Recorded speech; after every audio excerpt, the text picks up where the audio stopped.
जय हिंद स्टूडेंट, स्वागत है आप सभी का डीसी मैथ्स पे।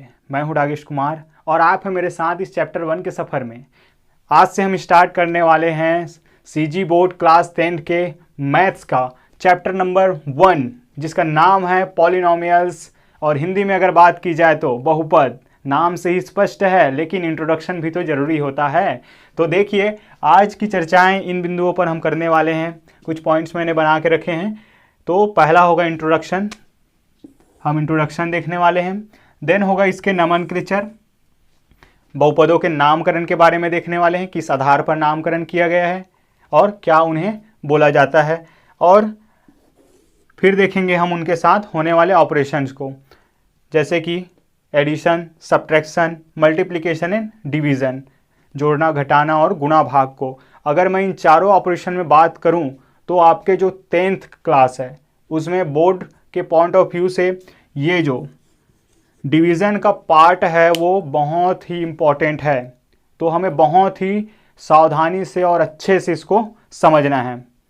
तो बने रहिए मेरे साथ, सबको एक एक करके हम समझने वाले हैं यहाँ। तो चलिए शुरू करते हैं। सबसे पहले हम इंट्रोडक्शन से, कि क्या है, कैसे है, क्या, सब कुछ बताने वाला हूँ मैं। बस थोड़ा सा वेट कीजिए बच्चों। जैसे कि नाम से ही स्पष्ट है, पॉलिनोमियल्स।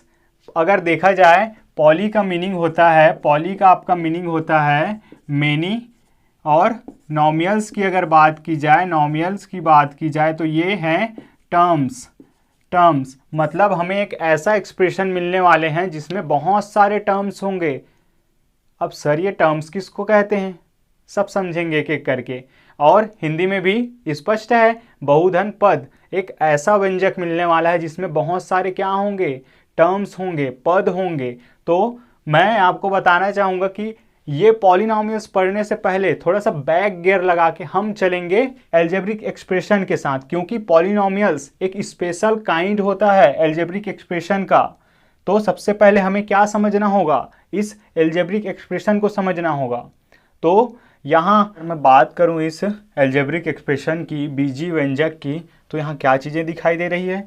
यहाँ दिख रहे हैं नंबर, यहाँ दिख रहे हैं एक्स, और एक्स में लगा हुआ है पावर। ये सारी चीज़ें क्या हैं आखिर, तो एक एक करके हम समझते हैं।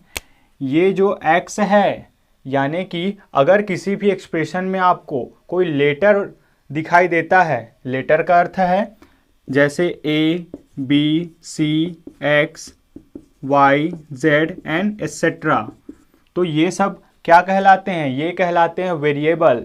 वेरिएबल क्या होते हैं सर, वेरिएबल होते हैं जिनका वैल्यू फिक्स नहीं होता।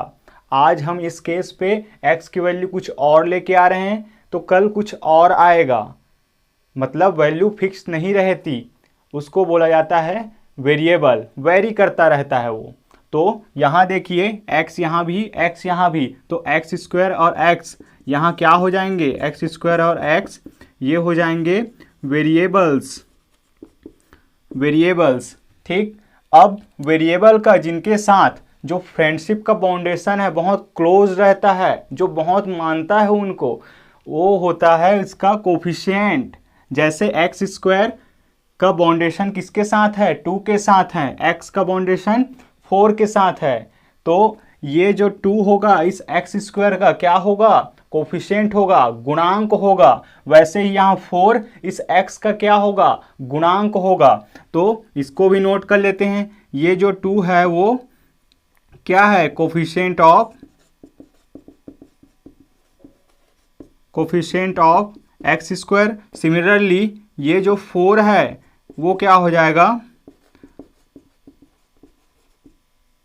Coefficient of x। अब आप पूछेंगे कि सर ये बिना x वाले क्या है, तो जो बिना x के होता है, जैसे कि यहाँ 3 है, वो कहलाता है आपका अचर पद, कांस्टेंट टर्म। कांस्टेंट टर्म, ये 3 क्या है यहाँ, ये है आपका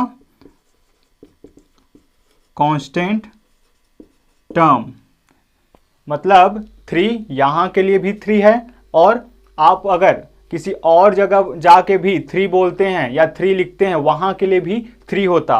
लेकिन वाले होते हैं, लेटर्स होते हैं, उनका ऐसा कोई रोल नहीं होता। कहीं यहाँ कुछ और है, कहीं कुछ और होगा।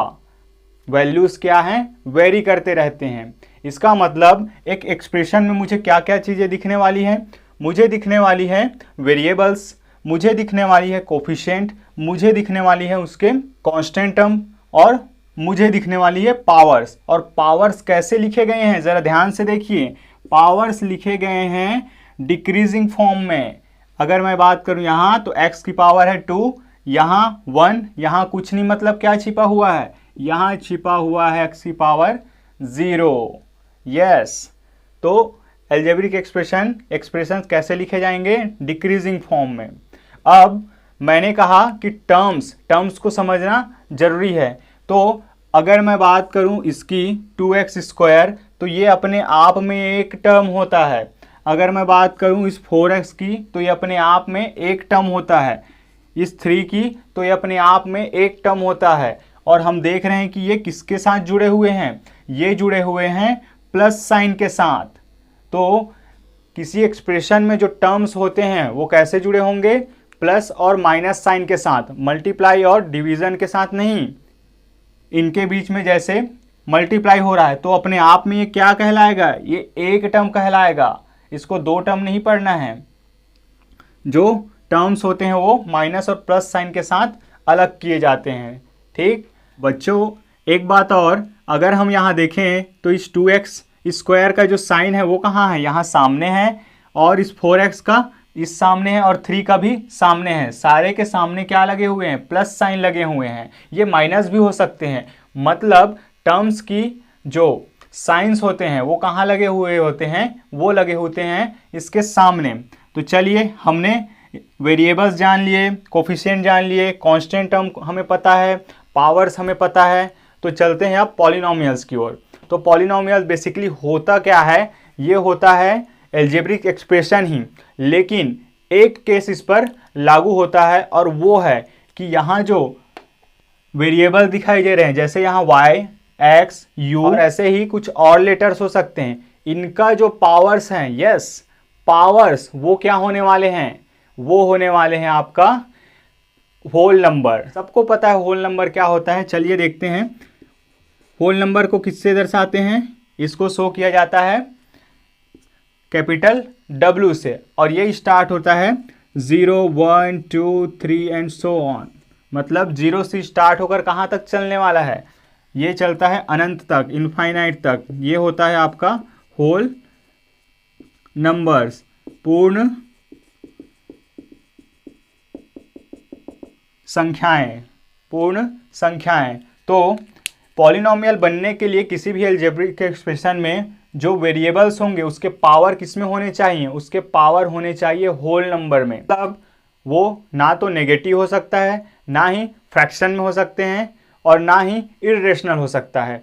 अपरिमेय नहीं हो सकता, ऋणात्मक नहीं हो सकता, और जो है भिन्न वाली संख्याएं दिखाई नहीं देनी चाहिए। तो चलिए यहाँ देखते हैं और पता करने की कोशिश करते हैं कि इसमें से कौन कौन से पॉलिनोमियल्स हैं और कौन कौन से नहीं।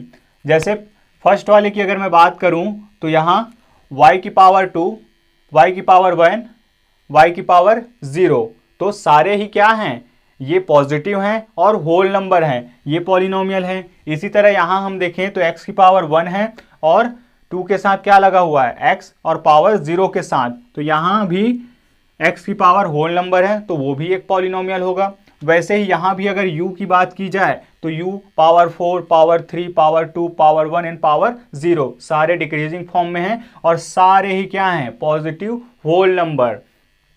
तो पॉजिटिव होल नंबर है तो ये भी क्या होने वाला है हमारा, ये होने वाला है हमारा पॉलिनोमियल। यहाँ भी वैसे ही यहाँ भी ये सारे ही क्या हैं, पॉलिनोमियल्स हैं। अगर थोड़ा नीचे जाऊँ तो यहाँ भी मुझे क्या दिखाई दे रहे हैं, यहाँ भी मुझे दिखाई दे रहे हैं x, मतलब वेरिएबल्स दिखाई दे रहे हैं, मुझे दिखाई दे रहे हैं नंबर्स, मतलब कोफिशिएंट भी है और कांस्टेंट टर्म भी है, चर अचर और गुणांक, सारी चीज़ें दिखाई दे रही हैं। लेकिन ध्यान से आप देखिए, यहाँ जो x की पावर है वो क्या है, -2, और पॉलिनोमियल के लिए केस क्या होता है कि नेगेटिव नहीं होना चाहिए कोई भी जो पावर है वो।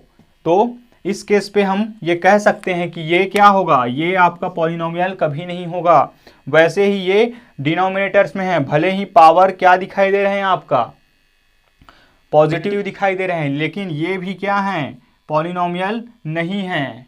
और ये आपके एग्जाम पॉइंट ऑफ व्यू से अक्सर 1 मार्क्स के लिए पूछे जा सकते हैं। यहाँ क्या दिखाई दे रहा है, यहाँ आपको x की पावर 2 दिखाई दे रहा है, यहाँ आपको x की पावर 1/2 और यहाँ x की पावर 0 और पावर 1/2 क्या हो गया, आपका फ्रैक्शन हो गया, तो ये भी पॉलिनोमियल नहीं होगा। ठीक, ये सारी चीज़ों को हम समराइज करें तो हमने क्या देखा, हमने देखा कि किसी भी अलजेब्रिक एक्सप्रेशन में आपको मिलने वाला है variables, coefficient and constant term, और ऐसे ही पॉलिनोमियल्स में भी मिलने वाले हैं। लेकिन पॉलिनोमियल के केस में केवल एक कंडीशन लगने वाला है, और वो है कि इनमें जो पावर्स होंगे वेरिएबल्स की वो क्या होने वाली है, पॉजिटिव होल नंबर होने वाली है। अब इन सारी चीज़ों को जानने के बाद चलिए चलते हैं पॉलिनोमियल के नामकरण की ओर, नोमेनक्लेचर। सो स्टूडेंट्स, अब पॉलिनोमियल्स के बारे में जान लेने के बाद बारी आती है नोमेनक्लेचर ऑफ पॉलिनोमियल कि पॉलिनोमियल को किस बेसिस पर कैटेगराइज किया जा रहा है। तो अगर देखा जाए तो basically on the basis of terms and on the basis of degree, terms और डिग्री के बेसिस पर पॉलिनोमियल्स को कैटेगराइज किया गया है। तो सबसे पहले हम देखने वाले हैं on the basis of terms. तो फर्स्ट नंबर पे आता है, अगर किसी पॉलिनोमियल में एक टर्म है जैसे 2x, 3x, 5y, 9z and etcetera, तो वो क्या कहलाते हैं, वो कहलाते हैं मोनोमियल, एक पदीय। अगर किसी पॉलिनोमियल में आपको 2 टर्म्स दिखाई दें तो वो क्या कहलाते हैं, वो कहलाते हैं आपका बाइनोमियल, द्विपदीय। जैसे कि आप देख सकते हैं 2x + 4, 7y + 9 एंड एटसेट्रा। अब थर्ड नंबर आती है, यदि किसी पॉलिनोमियल में आपको 3 टर्म्स दिखाई दें, कितने टर्म्स, 3 टर्म्स दिखाई दें, तो वो कहलाती है ट्राइनोमियल या त्रिपदीय। अब बाद हम देखने वाले हैं on the basis of degree. इसे जानने से पहले सबसे पहले हमें इस डिग्री को जानना पड़ेगा कि आखिर ये डिग्री होती क्या है। तो किसी पॉलिनोमियल में जो वेरिएबल्स की मैक्सिमम पावर होती है वो उस पॉलिनोमियल का क्या कहलाती है, वो कहलाती है डिग्री। अगर हम एक एग्जांपल लें इस 7x² + 9x + 8 की, तो यहाँ हम देख रहे हैं जो x की पावर है वो 2 है, x की पावर 1 है और x की पावर 0 है। तो अगर मैं मैक्सिमम पावर की बात करूं तो x की पावर क्या है, x की पावर 2 जो है इस पॉलिनोमियल में वेरिएबल्स की पावर में सबसे अधिक है। तो इस पूरे पॉलिनोमियल का जो डिग्री होगा वो 2 होगा। तो अगर हमारे पास डिग्री 1 वाले पॉलिनोमियल हो तो उसको बोला जाता है लीनियर पॉलिनोमियल, रैखिक बहुपद। अगर हमारे पास डिग्री 2 वाले पॉलिनोमियल हो तो उसको बोला जाता है क्वाड्रेटिक पॉलिनोमियल, द्विघातीय बहुपद। अगर हमारे पास डिग्री 3 हो, ऐसा कुछ पॉलिनोमियल है, तो उसको बोला जाता है क्यूबिक पॉलिनोमियल, त्रिघातीय बहुपद। इसके सारे एग्जाम्पल्स यहाँ दिए हुए हैं, आप देख सकते हैं और जिसको नोट